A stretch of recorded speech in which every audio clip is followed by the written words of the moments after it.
Hello everyone, hope you're doing well.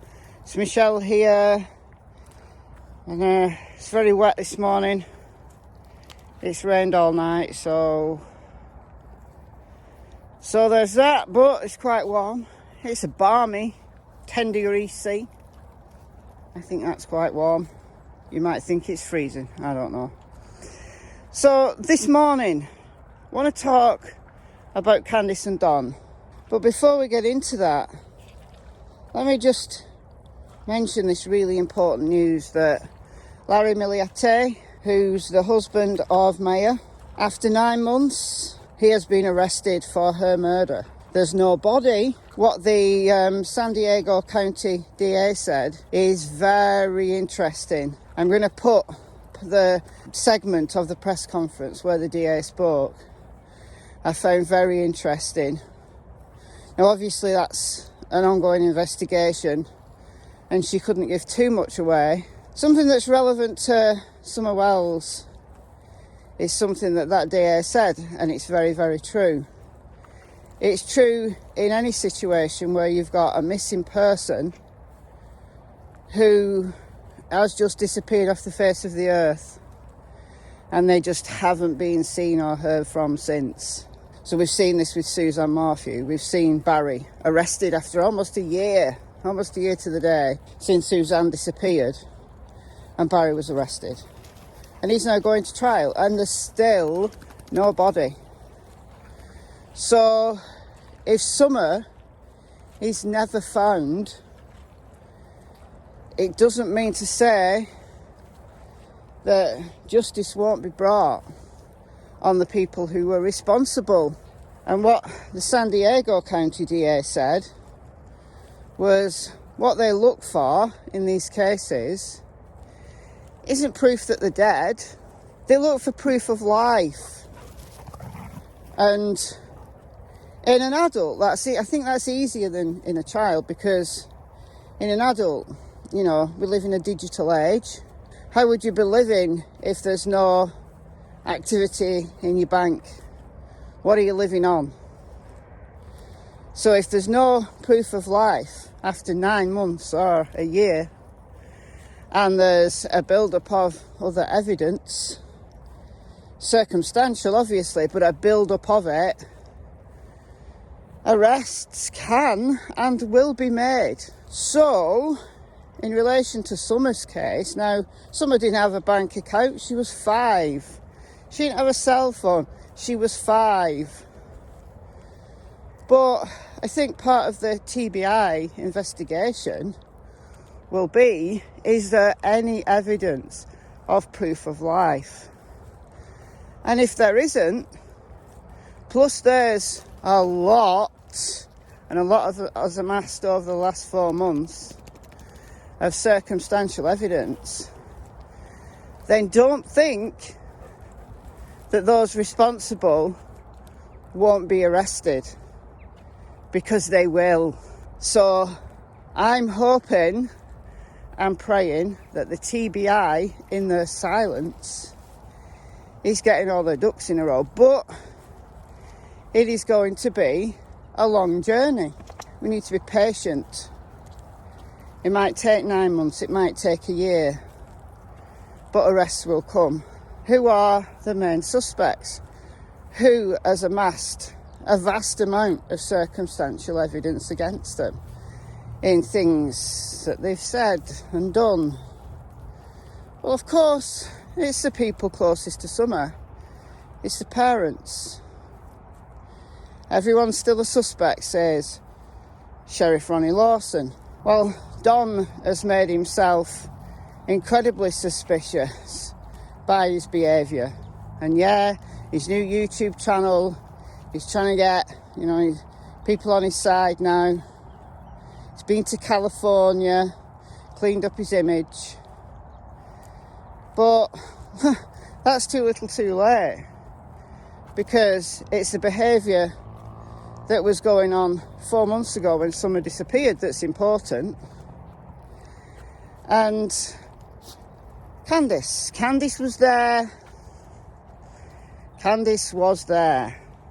It's Candus's story about the planting flowers about walking her over to the house. Does anybody really, really believe that Candus was a helicopter mother, hovering over Summer, doting on her every whim? Of course not. Candus is an addict, as is Don.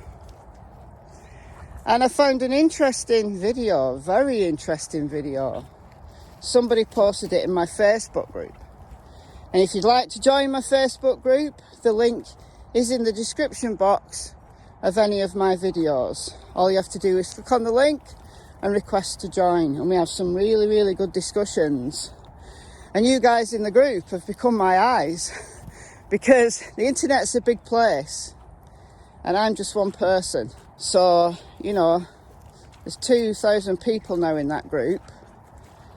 And a lot of you are looking for Summer, looking for evidence, following the case. And somebody posted this interesting video. Never heard of her before, but she's been giving out flyers in Kingsport. So I'm going to leave a link to her video in the description box. I'm just going to play you a few seconds as a taster.